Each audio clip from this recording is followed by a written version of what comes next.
Estoy muy contento de estar aquí en el día de hoy con ustedes. Tengo que agradecer al pastor por la invitación. Lo felicito, usted tiene excelente pastor. Lo conozco hace muchos años, que es una persona excepcional. Yo lo he utilizado mucho y ha sido de bendición en las iglesias donde ha estado. Como decía la hermana, sí, he hecho de todo en la iglesia, me ha tocado. Desde poner carpas y sillas para la campaña y todas estas cosas. Bueno, en el día de hoy, en las próximas 3 horas, vamos a estar hablando. Yo esperaba un amén.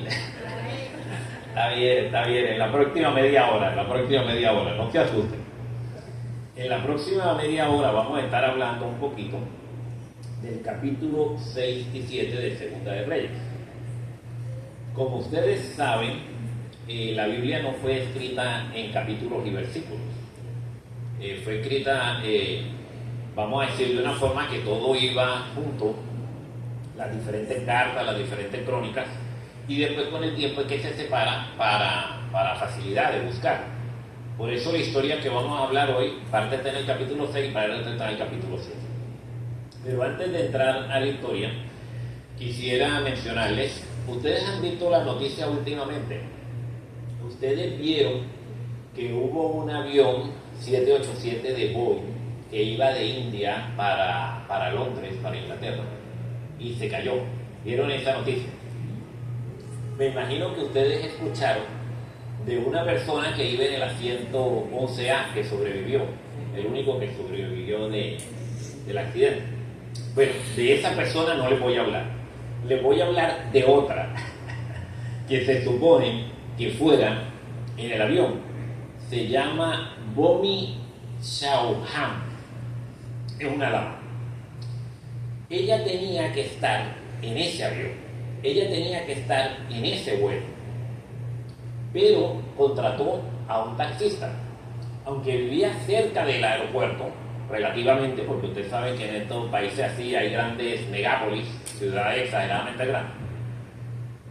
Y ese trayecto que ellos esperaban que iba a ser un trayecto rápido, un trayecto corto, le tomó 2 horas por el tapón. Y el taxista le había garantizado a ella que ella iba a llegar a tiempo. Cuando llegó al aeropuerto y llegó al momento del boarding que le dicen, de pasar al avión, llegó 8 minutos tarde. Y cuando se acercó al lugar, le dijo: mira, yo estoy aquí, yo quiero entrar, tengo mi ticket, tengo todo. Le dije: a usted, no, ya. Dice: pero el avión está ahí, yo me puedo ir, está abierto. La hora pasó, llegaste 8 minutos tarde. Y él le dice: no, yo tengo que viajar. Le dice: no, usted no va a viajar. Normalmente las aerolíneas venden tickets de más. O sea que cuando alguien llega tarde, se lo mejor. Ella se molestó. Leí la historia no sale en muchos diarios como la del otro señor del 11A. Esa sí salió por todos lados, la de ella no salió en tantos lugares. Dice la historia que ella se molestó con Dios. Y se molestó tanto con Dios, con el taxista y con la humanidad, que decidió irse del avión. Y se fue a tomar té, porque a los hindúes les gusta mucho el té, y ella quería tomar té para despejar la mente y poder comenzar a llamar a ver cómo hacía que le dieran un crédito por el dinero, que bastante costaba, para ver si podía viajar otro día. Pero estaba tan molesta que cuando estaba tomando té le dice: oye, ¿viste la noticia? Se acaba de caer un avión. Se acaba de caer. ¿Cómo? ¿Cuál avión? Sí, el 787, el Boeing, que va de India a Londres. ¿Cómo va a ser? Ese era mi avión. Yo tenía que estar ahí. Pero alguien tomó su lugar. Usted sabe, mis queridos hermanos, que los seres humanos estamos en un viaje muy largo para nosotros. Y en ese viaje el ser humano se separó de Dios. Y dice la Biblia que la paga del pecado es muerte. Así que todos fuimos condenados a morir. pero alguien tomó nuestro lugar. Alguien pagó el precio y alguien murió por nosotros. Y ahora usted es salvo. Salvo. No porque usted haga algo para ser salvo, no porque usted tenga mérito, no porque usted lleve una vida de acuerdo a los mandamientos. No, usted es salvo porque Cristo tomó su lugar. Cristo le regaló la salvación. Usted lo único que tiene que hacer es aceptar a Jesús como su Salvador. Ahora, dentro de esta perspectiva, vamos a ver qué nos dice Segunda de Reyes 6.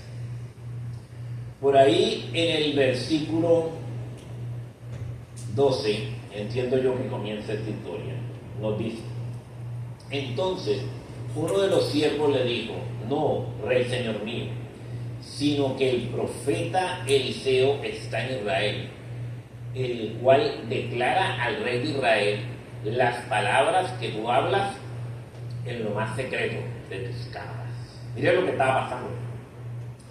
El rey de Siria quería hacerle daño al pueblo de Israel en general, y él organizaba su ejército y iban y atacaban las aldeas. El propósito era la historia que está en el capítulo anterior. Han escuchado la historia de la joven, de la niña que trabajaba con el general sirio nada más. Ellos atacaban las aldeas y se llevaban la gente de esclava, y saqueaban y se robaban todo.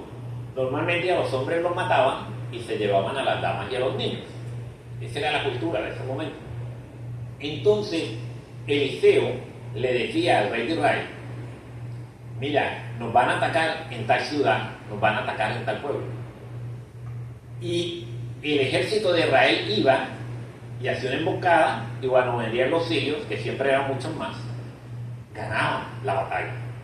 Entonces el rey de Siria estaba molesto, porque él decía: hay un espía entre los generales míos, hay un espía dentro de mi grupo de confianza. Y entonces uno de los siervos le dice: mira, pero ¿cómo tú vas a decir eso? Si allá tienen al profeta. Todo el mundo sabía, no solo en Israel. Yo creo que le hacían más caso en los otros países, en las otras naciones, le hacían más caso al profeta de Dios en Israel que el mismo rey de Israel, porque el mismo rey de Israel no le hacía caso. Entonces él dice: bueno, vamos a mandar un grupo para que vaya y mate al profeta. Vamos a solucionar este problema. Y entonces viene el grupo, viene un gran ejército a buscar al profeta. El ayudante del profeta se levanta en la mañana asustadísimo, porque ve al gran ejército sirio que venía a buscar al profeta. Y va corriendo y le dice: ¿qué vamos a hacer? ¿Qué vamos a hacer? Y el profeta sale y ve al ejército y le dice: no te preocupes, no te preocupes. Le dice: son más los que están con nosotros que los que están con él. Pero él no veía lo que estaba pasando. Entonces el profeta le dice: Dios, por favor, abre los ojos al joven. Y el joven ve efectivamente que el ejército de Dios era infinito a comparación de lo que tenían los sirios.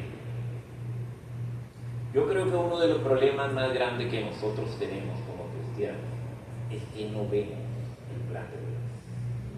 No vemos lo que Dios quiere que veamos, porque tenemos los ojos cerrados espiritualmente. Y entonces el profeta le dice a los soldados, ora a Dios y le dice: ciérrale los ojos a los soldados. Y entonces los soldados estaban como nosotros, que no veían. Y le dice el profeta a los soldados: vamos, ustedes se equivocaron de ciudad, yo los llevo.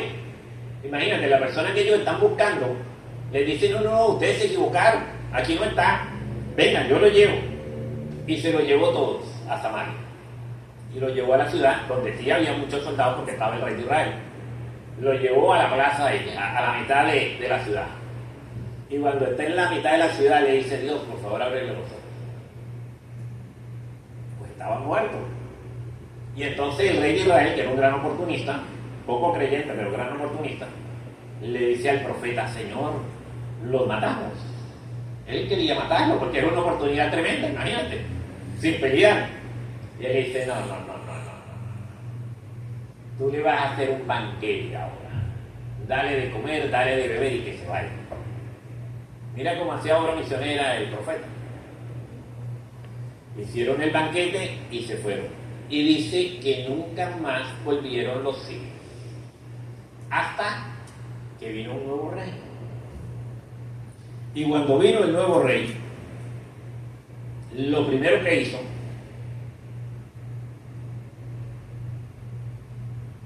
fue sitiar.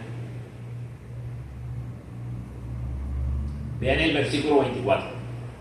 Después de esto aconteció que Ben-Hadad, el nuevo rey, por cierto hay como 3 Ben-Hadad que menciona la Biblia, se entiende que son en diferentes periodos, sino que usaban el mismo nombre. Es como Faraón, que Faraón se habla de Faraón, pero Faraón había mucho. El rey de Siria juntó todo su ejército y subió y puso cerco a Samaria. Versículo 25. Y hubo grande hambre en Samaria, teniendo ellos cerco sobre ella, tanto que la cabeza de un asno era vendido por 80 piezas de plata, y la cuarta de un cabo de estiércol de paloma por 5 piezas de plata. Yo les contaba que era normal que el ejército iba, atacaba la ciudad, mataba a los hombres y se llevaba a las mujeres y los niños de esclavos. Pues esta vez el rey Ben-Hadad quería a Samaria completa, a la ciudad, la capital del reino de Israel completa. La acercó y había pasado mucho tiempo. La Biblia no dice cuánto tiempo, pero ya no había comida. Pero da una descripción que me llama la atención. Se estaban comiendo la cabeza de un asno. Mi primera pregunta que yo les hago es, ¿y los asnos son un animal limpio? Porque ustedes saben que los judíos eran muy cuidadosos con eso. ¿El asno es un animal limpio? No. O sea que ya se habían acabado los animales limpios y ya se estaban comiendo los inmundos. Y de los inmundos ya se habían comido toda la carne y lo que quedaba era la cabeza del animal, porque eso no tiene carne, ya la cabeza de un animal. A ese nivel habían llegado. Les contaba que el rey de Israel se había separado de Dios también. Era el hijo de Acab y, por supuesto,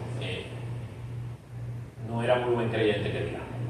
Y la separación del pecado, pues, conlleva problemas. La separación de Dios, que es el pecado, conlleva problemas.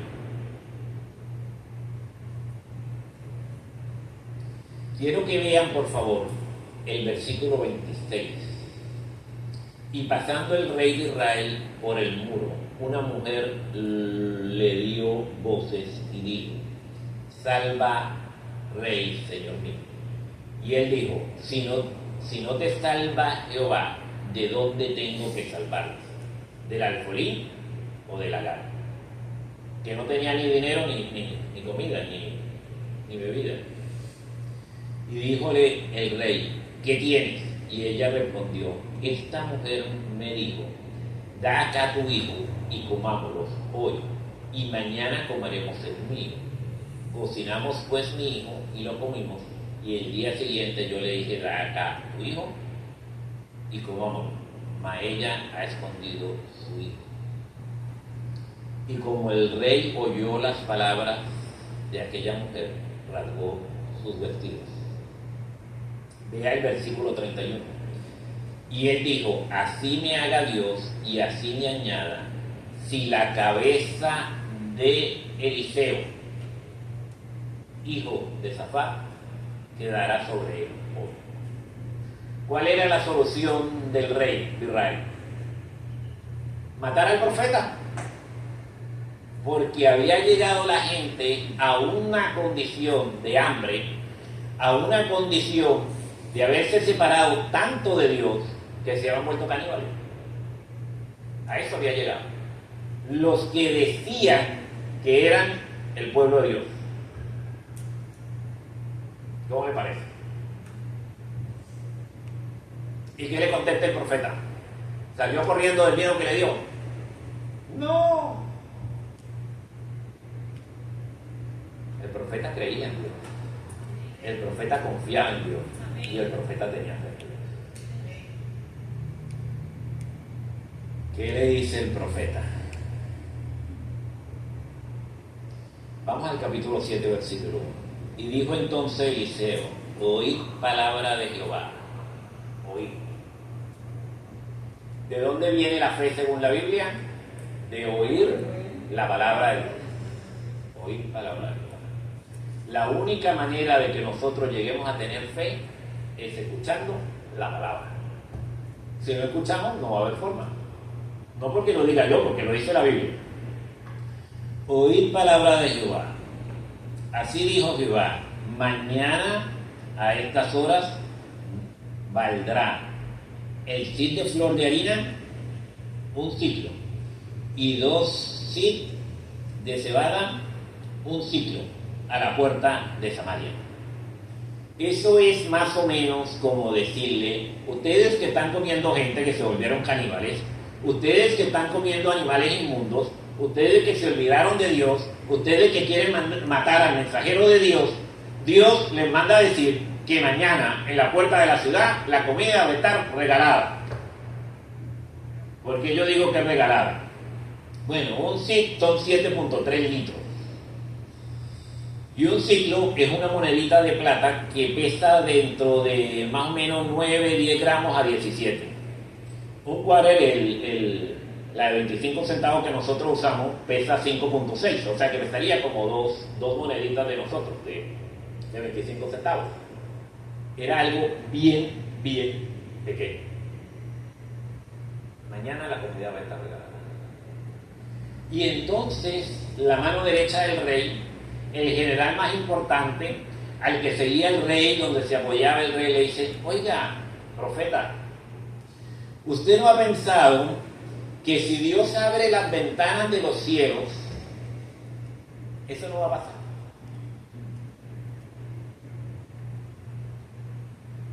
Yo no sé si se estaba burlando de Dios, o se estaba burlando del profeta, o se estaba burlando de ambos, pero vamos a decir, ese desconocimiento de Dios tan grande llegó a que el profeta le dijera: mañana a esta hora tú lo verás y no comerás. Tremendo.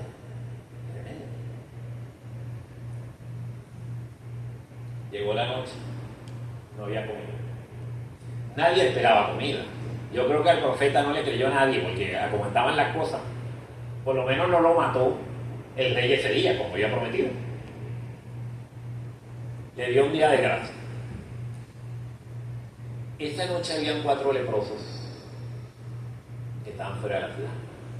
La lepra, que no necesariamente es la lepra que nosotros conocemos hoy en día, porque hay doctores que dicen que la lepra de ese tiempo era otra enfermedad, que no era exactamente la enfermedad que nosotros conocemos, pero era una enfermedad que ellos entendían que era muy contagiosa, que era muy mala, y entonces al que le daba la lepra, fuera de que el judío pensaba que siempre la enfermedad era consecuencia del pecado, al que le daba la lepra era inmundo. Y usted sabe qué significaba ser inmundo, ¿verdad? Que usted tenía que ir caminando diciendo: inmundo, inmundo, inmundo, inmundo. Que nadie se podía acercar a usted, ni sus familiares. Y si usted se acercaba a alguien, lo podían apedrear. Esa era la condición de ser inmundo. Y estas personas que habían sido rechazadas de la sociedad, que habían sido expulsadas de la sociedad, que habían sido marginados por la sociedad, estaban afuera de la ciudad.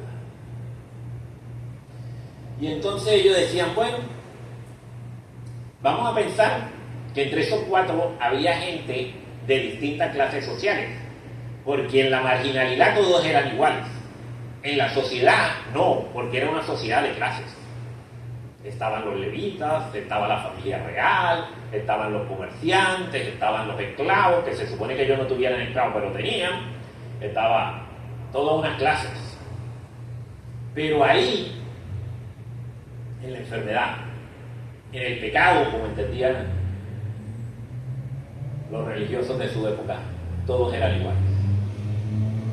Así que me imagino que había alguno que había sido de la familia real, había otro que había sido del ejército, había otro que había sido comerciante, había otro que había sido campesino, o esclavo, o agricultor, no sé. Y ahí hablando entre ellos y peleando y discutiendo entre ellos, a uno se le ocurre, oye, ¿por qué no vamos a la ciudad a ver si nos dan algo de comida? Porque ya llevamos varios días que no comemos. Y el otro le dice, pero es que en la ciudad no nos van a dar nada, si esta gente se está muriendo de hambre. Y uno más listo, porque siempre hay uno más listo, dice, ¿y por qué no vamos a donde los sirios? Le dice, porque si vamos a lo de los sirios y se enteran lo de la ciudad nos van a matar, porque eso es traición. Colaborando con el enemigo. Dice, pero nosotros no tenemos nada que perder, porque nosotros aquí afuera nos morimos de hambre. En la ciudad no podemos entrar porque nos apedrean, nos matan igual. Vamos a donde los sirios. De repente alguno tiene misericordia de nosotros. O quizá nos matan. Y se fueron a donde los sirios. Y llegaron a la primera capa. La Biblia no cuenta detalles de cómo funcionaban los sirios, pero sí la historia cuenta de cómo funcionaban los romanos, y esas sociedades tenían similitudes. Los romanos funcionaban como por células. El ejército estaba dividido como por áreas. Y cada, vamos a decir, una carpa tenía, por decir, 25 personas. Pero estas 25 personas tenían que tener la comida, su ropa, sus armas y todo. Eran como independientes, porque era imposible tener un sistema para abastecer a todo el ejército, a un ejército tan grande. Entonces, cada célula tenía que velar por su comida, por su ropa, por todo. Entonces, cuando ellos llegan a esa primera carpa, se encuentran que hay mucha comida, y comienzan a comer. Y comienzan a beber. Y encuentran que hay ropa, y hay ropa fina, y esos harapos llenos de roto que llevaban de caminar por ahí, fuera de la ciudad, mendigando, se ponen esas túnicas arriba, se visten, comienzan a relajar entre ellos, mira, qué bien nos va. Dice, oye, vamos a ver si hay otra carpa por aquí. Y van y buscan otra carpa, y hay más comida, y hay más ropa, y hay oro, y entonces van y comienzan a esconder lo que encuentran. Y así sigue. Y de repente uno de los que estaba ahí, quizá el que había sido levita, dice, oiga, ¿a ustedes no les parece que nosotros estamos obrando muy mal? No, ¿por qué? Si a nosotros nadie nos da nada, si nosotros hemos sido separados, si nosotros somos inmundos. Dice, pero nosotros tenemos buenas nuevas. Nosotros tenemos que ir y dar. Eso es el evangelio, la buena nueva. A esa gente que se está muriendo de hambre. Pero ¿por qué? Si esa gente nos ha dejado a nosotros morirnos de hambre. ¿Por qué tenemos que ir? Y dice otro, quizá el más viejo que estaba con ellos, dice, mira, es verdad, nosotros tenemos que ir a la ciudad. ¿Por qué? Porque si mañana ellos se enteran, igual nos van a matar. Fueron a la ciudad, fueron a la muralla, y le dice, mire, llamen al rey. Yo imagino que los guardias ya estaban cansados con ellos, porque ellos vivían ahí pidiendo comida y molestando, no querían saber de ellos. Llamen al rey. Y el rey era tan buen rey y andaba tan preocupado que estaba durmiendo. Y entonces, mire, despierten al rey. Despierta al rey. Y le dice, mira, que los sirios se fueron. Y él dice, no puede ser. Eso es una trampa. Ellos se escondieron. Están atrincherados para cuando nosotros salgamos nos cogen pico. Ese es el plan. Y le dice uno de los que trabaja con el rey, bueno, ¿y por qué no mandamos unos ahí con unos caballos a que los busquen? Encontraron 2 caballos que se habían salvado de todo lo que se ven comiendo. Y fueron a ver al campamento. Y en el campamento no encontraron nada, estaba vacío, estaba la comida, estaban las armas, estaban los animales, estaba todo vacío. Y fueron hasta el río Jordán. El río Jordán está aproximadamente a unos 15 kilómetros. de noche, sin luz como hoy en día y sin expreso como hoy en día, 15 kilómetros ida y vuelta, son varias horas, por lo menos unas 4 horas, calculo yo, para venir a decir, mira, no hay nadie por ahí. Entonces, ¿qué pasó? Cuando la gente se enteró de que no había nadie en el campamento de los hijos, toda la ciudad quiso salir a saquear el campamento. Y el rey mandó al general, su mano derecha, donde él siempre confiaba, que controlara la puerta, la entrada y la salida de la gente. Y vino una estampida de gente, pasó por encima de él y lo mató. ¿Y qué nos dice la Biblia? Si usted va al versículo 17, y el rey puso en la puerta aquel príncipe sobre cuya mano él se apoyaba, y atropelló del pueblo a la entrada y murió, conforme a lo que había dicho el varón de Dios, lo que habló cuando el rey descendía a él. Estamos en el versículo 18, Segunda de Reyes, capítulo 7. Aconteció pues, de la manera que el varón de Dios había hablado, al rey, diciendo: 2 sed de cebada por un siclo, y un sed de flor de harina será vendido por un siclo mañana a estas horas en la puerta de la ciudad.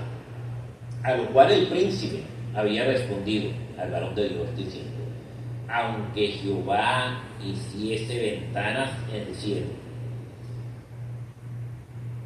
¿pudiera hacer esto? Y él le dijo, refiriéndose al profeta: y aquí tú lo verás con tus ojos, mas no comerás de ello. Y vínole así, porque el pueblo le atropelló a la entrada y murió. Eliseo significa Dios es salvación, y en las historias que hemos visto realmente le da sentido a ese nombre. Ahora, ¿qué podemos nosotros aprender de esa historia? Lo primero, la importancia de la fidelidad a Dios. Aunque todo parezca que no hay oportunidad, que no hay salvación, Dios tiene un plan para usted. ¿Cuál es? No sé, pero Dios tiene un plan para usted.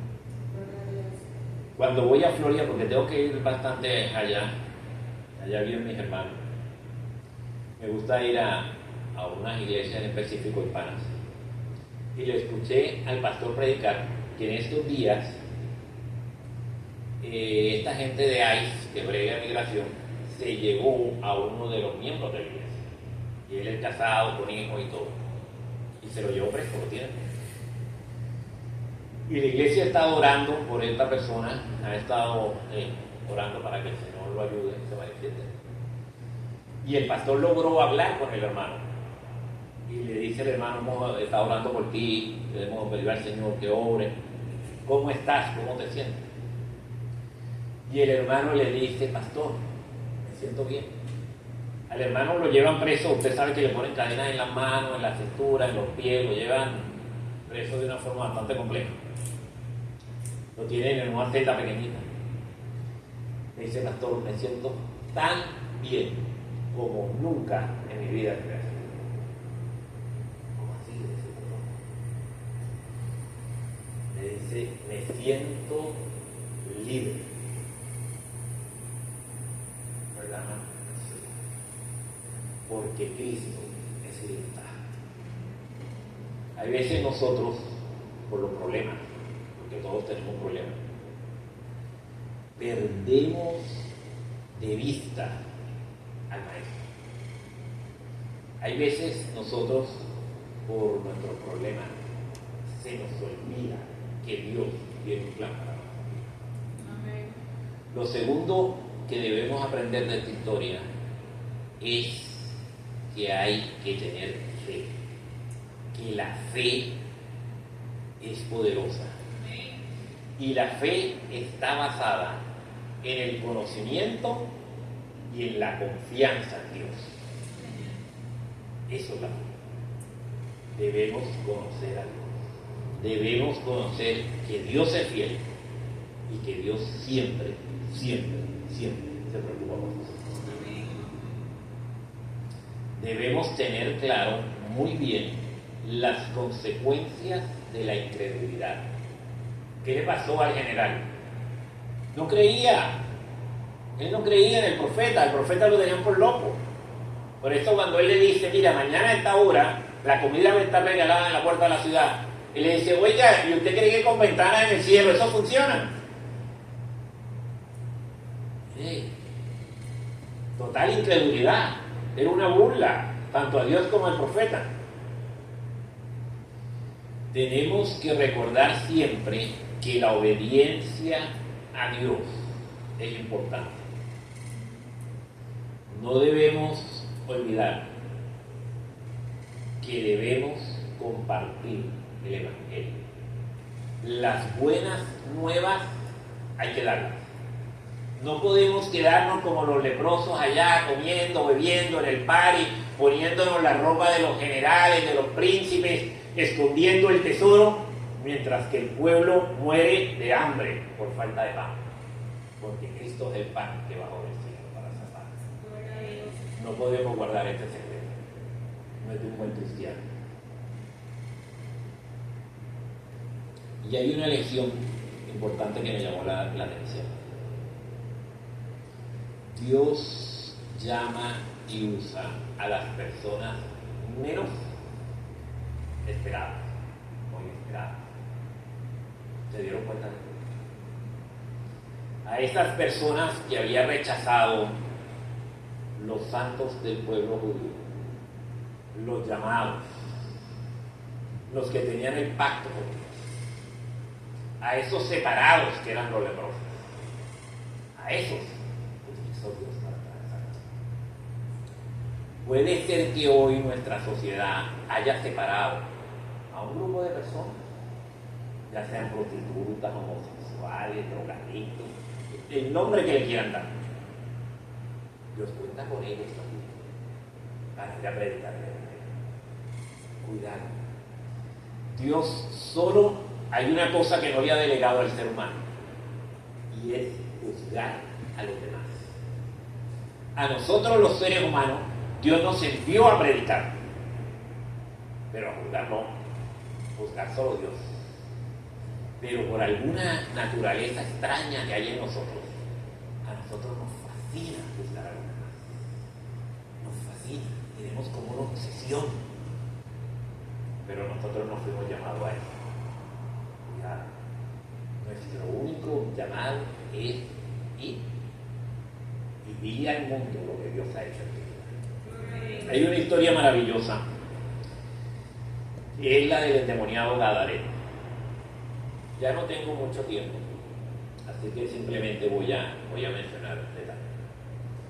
Ustedes se han dado cuenta que los discípulos que pasaron 3 años con Jesús, orando con Jesús, leyendo la Torah con Jesús, comiendo con Jesús, durmiendo con Jesús, viendo cómo Jesús hacía milagros, viendo cómo Jesús sanaba, viendo cómo Jesús resucitaba, cuando vino la primera crisis, salieron corriendo, negaron a Jesús. Pero el endemoniado, que solo estuvo 5 minutos con Jesús, cuando le dice, maestro, quiero ir contigo, quiero ir con los discípulos, llévame. ¿Qué le dice Jesús? Tú ya estás listo, tú ya te graduaste. Ve y dile al mundo lo que Dios ha hecho en tu vida. ¿Cuántos quieren ir al mundo y decirle lo que Dios ha hecho? Por favor, pónganse de pie, vamos a decirle al maestro que estamos listos para ir a predicar. Señor, te damos gracias por las bendiciones que nos das. Señor, te damos gracias que tú nos has mostrado la importancia de poder ver las cosas que están sucediendo. a nuestro alrededor. Señor, que tú nos has dado el mecanismo, que si no la estamos viendo, Dios puede abrir nuestros ojos espirituales para poder ver el momento en que vivimos. Señor, hemos visto que tú tomaste nuestro lugar y en lugar de tener muerte eterna, ahora tenemos vida eterna. Señor, hemos aprendido que tú hoy nos llamas para que vayamos al mundo a contarle las cosas maravillosas que tú has hecho en nuestra vida. Y ahora, Señor, te pedimos, despídenos con esa bendición que le daba a tu pueblo en el pasado. Jehová te bendiga y te guarde, haga resplandecer el rostro en medio de ellos y ponga en ti paz. Que Dios los bendiga. Amén, Señor. Amén.